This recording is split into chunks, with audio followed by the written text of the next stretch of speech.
I am a painter, and my work is drawn literally from my experiences in living. As a result of looking back over the events in my life, I see that the curricula that I was following was carefully designed to create in me this desire to define what it is to be a woman. There is nothing that was included that wouldn't move me in this direction.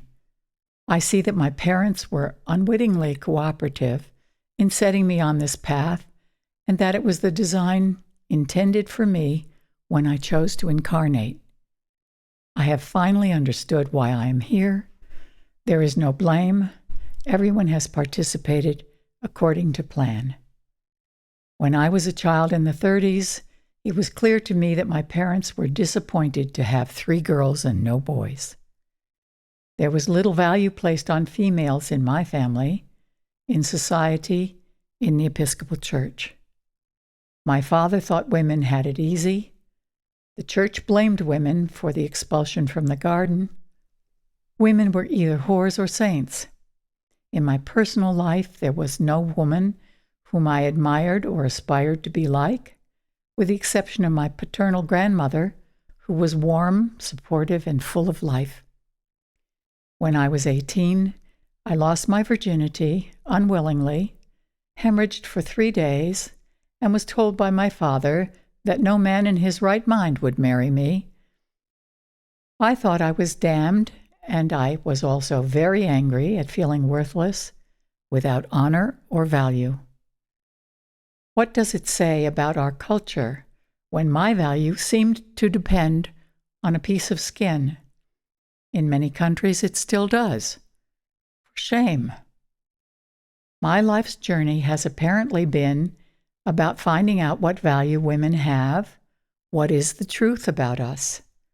I read a lot about Jesus and the red type in the New Testament, trying to find out what he really said about women.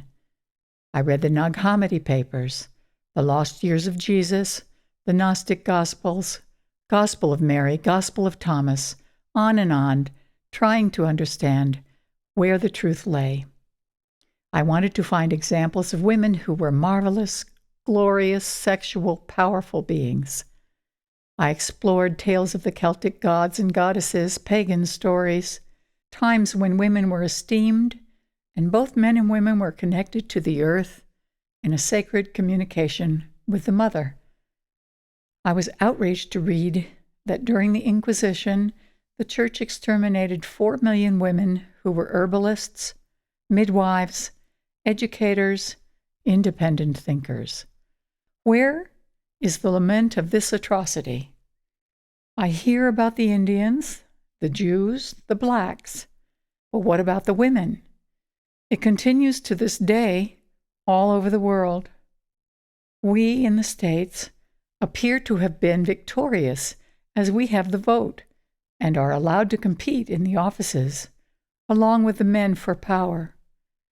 In my opinion, our power is in our connection to the earth, to our bodies, to seasons, intuition, and a profound knowing. The paintings of women with Jesus, meant to be translated into glass and to inhabit the church, are intended to include women in the church as real human beings, not saints or whores, so that women seeing them can feel seen themselves. I paint Jesus as a Middle Eastern Semite, not a saint and not an Anglo-Saxon either. My paintings are my way of showing the power of the feminine and our inner landscapes or realities. My big paintings are meant to describe women in all our glory and inner richness, the dark, mysterious feminine incubating life. I also delight in painting a man being blessed by nature, full of celebration and joy.